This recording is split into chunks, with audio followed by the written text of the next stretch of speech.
So today we have chosen a topic that is comedically unpromising even by the standards of microeconomics. The single most dreaded and physically paralysing word in the language, tax. Just saying it, I feel achy and weird. How can something so lovely, sharing out the spoils and creating a fairer world for all, how can that be so disagreeable to contemplate? Yet disagreeable it is. You may want to pay it, of course. You can all see how valuable the work of the state is when compared to whatever it is you spend your money on, which Radio 4 market research suggests is Le Creuset frying pans and Archers-themed erotic fiction from the dark web. When you get your pay slip through, you experience that familiar pang which turns even the most right-on lefty, even if just for a microsecond, into a raving libertarian. That's my money, you think. Taxation is theft. I need more pans. Many of the world's wealthiest and most successful companies, on the other hand, are a bit more proactive when it comes to coughing up as little as possible. Vodafone, Starbucks, the House of Windsor. They all get to enjoy our weather, our state-of-the-art transport infrastructure, and less sarcastically, our functioning free market economy and all its pre-programmed flag-waving insatiable consumer bots, arguably without ponying up quite what they should, whether by routing their revenue through exotic locations where it can lounge in a tax-free hammock, sucking daiquiris through a straw like a vampire sucking blood from a struggling economy, or by investing in palpably non-viable propositions like the British film industry. Many celebrities routinely described as national treasures are often found to be unwilling to contribute to the national treasury. But are they really doing anything wrong, or are they just playing the game? Perhaps we should start with some fundamentals. Tim, how long has tax been a thing, and have people always tried to avoid it? Well, tax has been around forever, but until the start of the First World War, the tax burden placed on, well, even the wealthiest individual was rarely in excess of 10%. Consequently, there was relatively little incentive to dodge it. Higher taxes were usually raised to fund specific objectives, by which I mean a war. But now, the tax burden is something approaching 40% of our economy, and it's not surprising that an entire industry wielding a fearsome amount of intellectual firepower has grown up to confront and to legally avoid it. You see, now, you mentioned tax for military campaigns. I have to say, if there was a decent war on with a good traditional enemy, I don't think I'd object. Tax, you say? What are the Spanish amassing a second armada? I pledge not only my money, but the use of my ports. It's just the way it's crept up over the years, year in, year out. It does seem to me that the frog of British citizenry is remarkably sanguine about all this as he's gradually brought to the boil. Well, Americans would never stand for it. In the US, the idea that taxation is theft is widely discussed, even if it's yet to make the leap from bumper sticker to Congress. In fact, theft doesn't quite cover it, really, because it neglects the coercive element, the threat of force, the threat of prison if you don't pay. Yes, tax is more like a protection racket than theft, isn't it? It's not burglary, I suppose. At least the revenue will only very rarely squat and leave a souvenir of their visit on your rug before they go, but... Even so, why are we so docile about half our dosh being sucked up by the snout of state? Maybe it's the Viking blood in our veins, small but significant. At the other extreme from US libertarianism is the Scandinavian model. And if simply saying the words Scandinavian model isn't enough to cause you to lose your concentration for a moment, allow me to explain. Norway's tax burden is nearly 55% of economic output, and Sweden, Denmark, Finland, they're all in the same ballpark. Which is to say, I would imagine a very nice municipal ballpark with under-turf heating, special lavatory facilities for dogs, and only the occasional unresolved murder to keep things a bit edgy and dark. But over half their earnings going in tax, this would be regarded by most Americans as a kind of internalised pillage. So where are we on that scale, Tim? Well, in typical British form, we're somewhere in the middle. We don't pay as much tax as the Scandinavians. We don't pay as little as the Americans. But most people think that a social safety net should be paid for by everyone. Although there's always a vigorous debate between those who say the safety net is fraying and those who say the safety net is more of a luxurious hammock. Now, the typical voter would also say that roads, schools, defence and healthcare should also be paid for jointly, rather than through the bracing process of open competition and haggling with ambulance crews. Well, I mean, if roads were privately operated, for instance, the sheer number of separate tolls you'd have to remember to pay when you got back from a 200-mile round trip home to visit the family at Christmas would be enough to put you off going. It would, in fact, give you the perfect excuse not to go. Hang on a minute, I think I may have come up with a very popular policy initiative here. I just need to write this one down. But that is tax in a nutshell. This show isn't about paying tax, it's about not paying tax. And I think I'm right in saying there are a number of ways of doing this, Tim. There is a taxonomy of tax efficiency. Yes, there's tax planning, tax avoidance, and tax evasion. So tax planning is when you do something like pay into a pension, which reduces your tax bill by doing exactly what Parliament hoped you would do.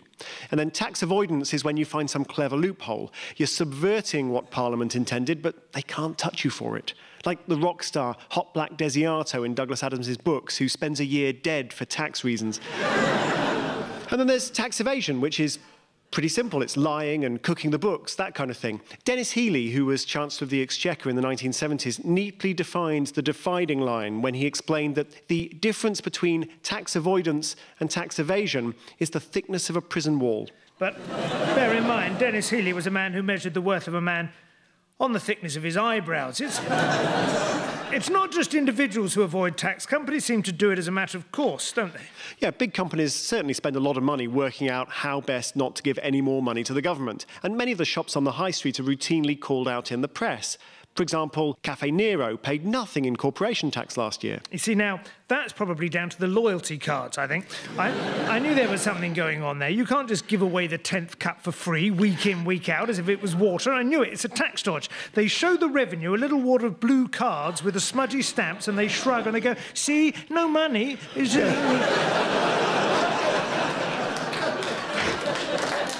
It might be that. It might be that, although I think the official account is that they'd made previous losses and therefore they weren't due to pay anything. Well, I'm sure that's very reasonable, but there is a double standard here, isn't there? I mean, I, for example, couldn't just rack up a load of debt and then avoid paying any tax, could I?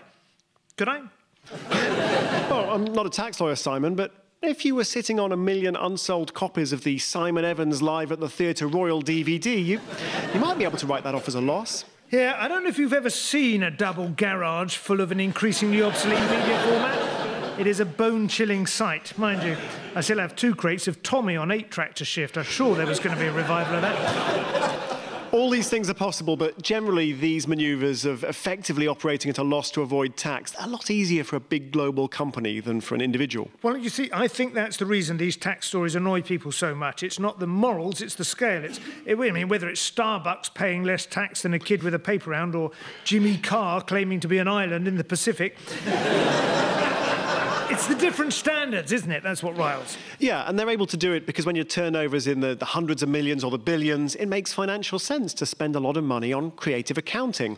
It's not really possible for your average Joe on the street. For most normal people, they earn an average wage, probably paying tax through PAYE. The only option open to them, if you want to reduce your tax bill, is, well, all-out tax evasion, petty acts of VAT fraud, or doing work cash in hand.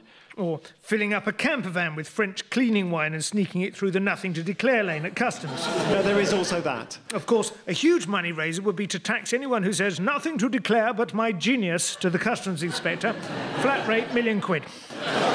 But can we blame people whose hard work and cheekbones have elevated them out of the slurry the rest of us live in for wanting to hang on to their loot? I mean, you know, they still pay a pretty big whack, right? Well, it's hard to say what the important facts are, but essentially, yes. Rich people do pay quite a lot of tax. The top 1% of income taxpayers, that's people who earn in excess of £160,000 a year, currently pay more than 1/4 of all income tax.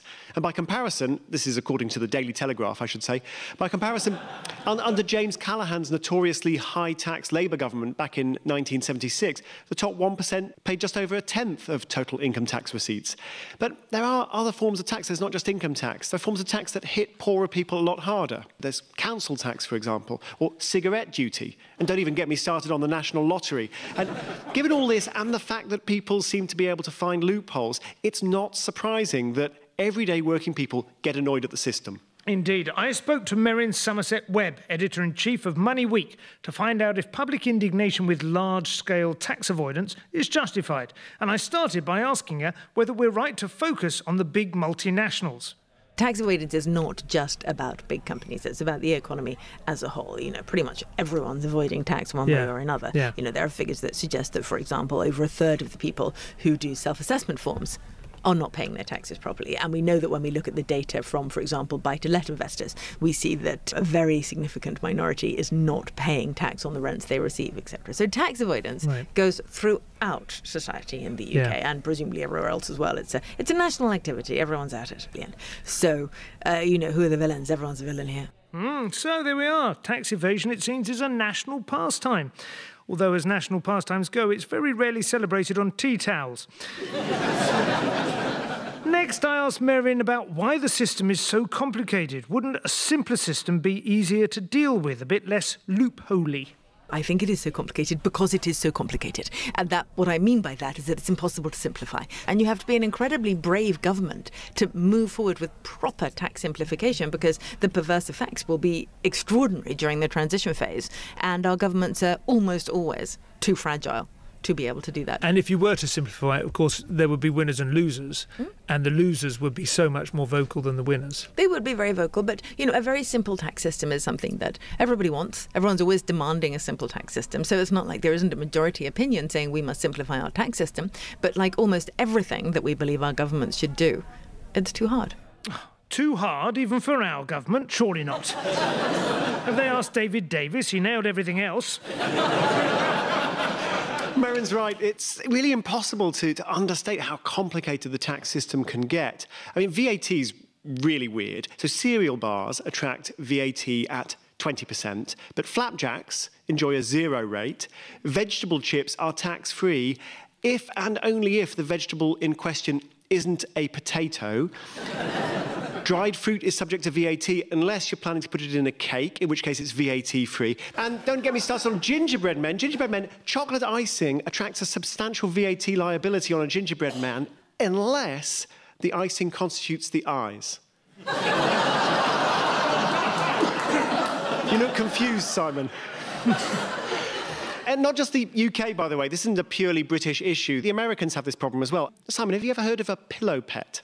Is that something to do with lice?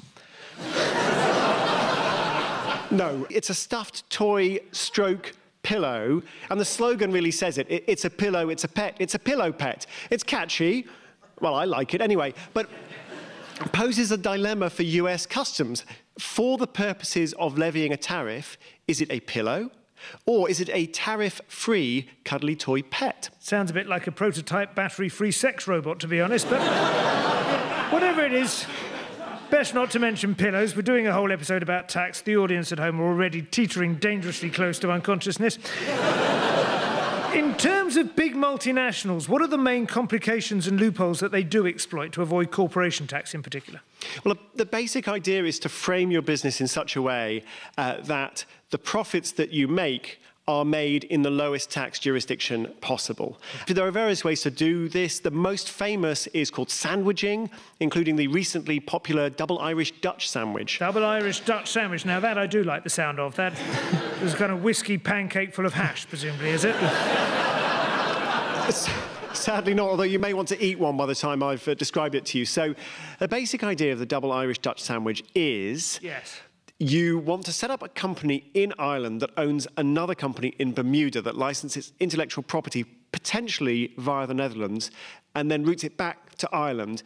And the effect of this is that one of your Irish companies is making all of your global profits because it owns your intellectual property. But the Irish government doesn't recognise that the Irish company is actually domiciled in Ireland. Therefore, the Irish government doesn't require you to pay any tax in Ireland, and nobody else requires you to pay any tax anywhere else. Clear? Yeah, no, that's fine, absolutely. I must admit, I'd not previously thought of Holland or Ireland as being tax havens. You normally think of tax havens as being sunny places with dazzlingly white sand beaches and shady people. Ireland is more famous for shady beaches and dazzlingly white people. We were all surprised when the Isle of Man featured so heavily in the recent Paradise Papers leak. I'm sure it's nice for a weekend, but I don't think it was anyone's idea of paradise. That's interesting, you know, because, I mean, I've been to Jersey, Guernsey. My experience of these islands is that the residents are lovely and the way of life is charmingly unhurried, and they all seem oddly oblivious to the fact that they're sort of living on a financial volcano. They all just live in nice little pebble-dash, semi-detached houses and go to the pub, and every so often a dragon comes out of a cave and selects one of them for its dinner, and they all politely look the other way. It's kind of... I mean, I don't blame the Isle of Man. They probably realise the only way it can attract people and money to downtown Douglas is to basically let them do what they like, isn't it? Tax? Nah, don't worry about that. Speed limit? Nah. Your cat's got no tail? We won't ask any questions. It's fine.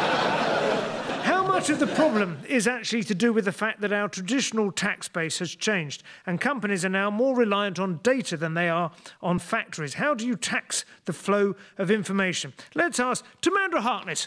Timandra, has the emergence of data changed the nature of tax avoidance, would you say?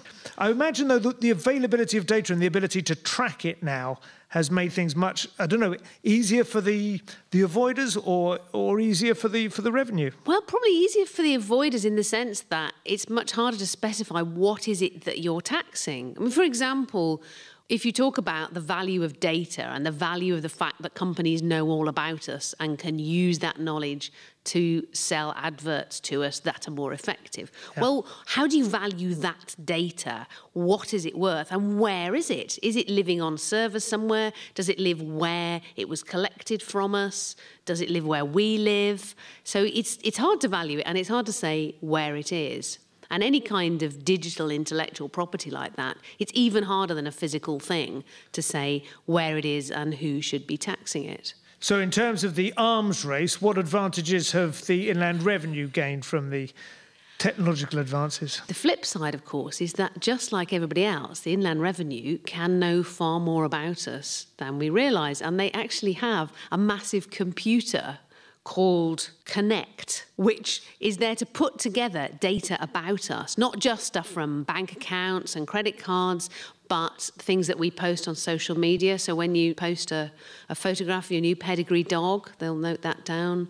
When you tweet about marvellous cash-in-hand gig you've just done, that will be down there. Meet somebody in a service station car park on the M62, would that be in there? Well, yeah, because you're carrying your mobile phone and it's got a microphone and a camera in it, so it's entirely possible that that's in there. I mean, Google Earth, right? You just suppose you had a new swimming pool outside your house on the south coast. Google Earth will see that, and if you're filing suspiciously low income, the taxman might look that up and go, well, how did he pay for that enormous blue swimming pool with the, what's that shiny thing sunbathing on the side? We actually have an enormous tree, which it disfigures our Google Earth presence. I have to say, whenever I look at it, it's a copper beech. It's nice enough, but it's a big... You know, did you choose it especially for the reflective qualities of its leaves? You get underneath that and you can do as much your shady transactions as you want, I tell you. Thank you very much, Timandra Harkness, ladies and gentlemen. So, we find ourselves in a new world with a changed tax base and companies who are ever more able to exploit the complicated system, and you'd assume quite reasonably that governments around the world would want to do everything they could to squeeze the tax out of these companies. But it appears that that isn't always the case, is it, Tim? Indeed. I mean, some governments are pretty open about the fact that they want to attract multinationals to do business on their shores, and so a competitive tax system is the way it's often phrased. You know, they want these businesses there regardless of whether they pay their taxes or not, because all this tax avoiding activities mixed up with proper business, real wealth creating, job creating economic activity. For example, Ireland was recently forced by the European Commission to collect tax from Apple. They actively don't want to tax Apple because they know Apple's there in part for the tax perks. But perhaps surprisingly, tax avoidance is popular in Ireland. According to an opinion poll from the Irish Times, 47% of the Irish public don't want Apple's tax money. Well, they don't need it, do they? Not with Mrs. Brown bringing in so much now. I mean, there is method in this. Governments like Ireland's are thinking that if a big multinational moves in, other companies are going to come too, suppliers, advisors, and so on, and they'll follow suit and they will pay tax. And it's worth remembering that everyone who works for these companies, they've got to pay tax, they pay VAT, they pay income tax. And Apple in Ireland, it's not some weird isolated case. Amazon has recently announced that it's looking for a site in America to set up a new HQ. And American cities are falling over themselves to woo it. For example, Chicago has said that if the internet giant moves in, the state of Illinois will refund all the state income tax that Amazon employees make. They're not going to give it to the employees, they're going to give it straight to Amazon itself. God, that is disappointing, isn't it? Chicago, once the home to proud gangsters like Al Capone, now sucking up to Amazon. It's pathetic. What are the politicians going to do about this? I mean, it's obviously a race to the bottom. Politicians are talking endlessly about wanting to close loopholes, but do they really want to do this, or do they just all want Amazon to build its HQ on their little nest? This sort of thing does require international cooperation, which, frankly, is not a fashionable thing at the moment. The OECD, this club of rich nations, they've been talking about rationalising the tax system for a long time. They seem to be semi-serious, but I'm not sure anyone's heart's really in it. Maybe what we need to do is simulate an alien invasion, because traditionally that brings the nations of the Earth together, that always works, doesn't it? Yeah. Some sort of cooperative mindset triggered. I honestly think, if we assume for a moment that the UK government do in fact want to close the loopholes, should we consider other ways of taxing? Are there other approaches to raising revenue which have not been tried, which would minimise the opportunities for clever accountants to close loopholes, which would just simplify the whole code? Could we, for instance, reintroduce the window tax? That was quite a popular one, wasn't it, a couple of 100 years ago? And that would be quite Apple-friendly, wouldn't it? Yeah. Window tax, not Windows tax. They taxed buildings based on the number of windows they had, which wasn't a perfect solution because people just bricked up their windows. So London was filled up with dingy buildings. But at least it shows us you don't just have to go for income or corporate profits. There are other options. I have encountered one which I quite like the sound of. It's land tax. It has quite a decent bit of history. I think it was originally mooted in the late 19th century in America, and it was actually the basis of the board game Monopoly. I don't know if you're aware of this. Monopoly was originally devised in two versions. You could play one version in which land value was not taxed, and you became aware that gradually it all accrued to one individual who would develop a sort of rapacious streak and everyone would be bankrupted, and the other version in which tax was used in order to moderate the gains of the landowner, and in that game a more equitable outcome was achieved. And the idea was that these board games would teach people the value of a land, and it reminds players of the dangers of letting a dog run a hotel in Mayfair. That's about... But I do think a tax on land values, and specifically on the rentable value, it would be more fair, obviously, because the poor would pay very little and the rich would pay a greater share. But also, it's actually much harder to avoid, because while it might be quite easy to hide your money in Bermuda, along with all those planes and ships that disappear on the Channel 5 documentaries I've been watching, you can't take land there. It's actually pretty hard to move land unless you're an asteroid or a North Korean nuclear boffin. Now, Simon, I'm impressed. You have obviously been studying the land value tax book. You've drunk the land value tax Kool-Aid, the whole thing. I mean, it is, I have to say, very appealing on paper. There are a few questions about the practicalities of it. How would you assess the rental value? And there is the small point that nobody has ever really done it anywhere in the world, which, I mean, maybe it would work. You never know. Also, of course, millionaires being what they are, they would, again, just like they have their offshore floating tax islands, they would probably create some sort of ability to hover or something. Yeah. And, I mean, Amazon are already developing vast floating airship warehouses, and, you know, maybe that's in anticipation of this idea. Ah, well. But more to the point, it appears that nothing is quite as it seems in the world of tax avoidance. Governments quite like having the kind of corporations and individuals in their countries that are both cunning and creative enough to amass fortunes in the first place and to skip past the clumsy lunges of the state on the way to the bank. Of course, they want to raise their dough one way or another, just like any breadhead does. But as Louis XIV's Finance Minister Jean-Baptiste Colbert once said, the art of taxation consists in plucking the goose so as to obtain the largest number of feathers with the least amount of hissing. So, what have we discovered? Well, HMRC are following us on social media, but they've never once liked one of my tweets. Absolute bastards. Dried fruit isn't subject to VAT if it's destined for a cake. So, if you want to save money, make sure you let the shopkeeper know that after eating the fruit, you intend to defecate into a Magimix. Libertarians Victorians around the world are planning to live on floating ships in international waters where they won't have to pay tax, which sounds good, but if you've ever seen the film Waterworld, it will be very, very boring. You've been listening to Simon Evans Goes to Market. Thank you and good night.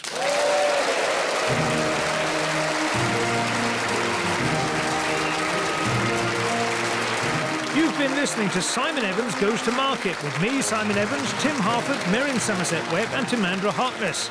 The show was written by me with Benjamin Partridge, the researcher was Andrew Wright, and the producer was Richard Morris. It was a BBC Studios production.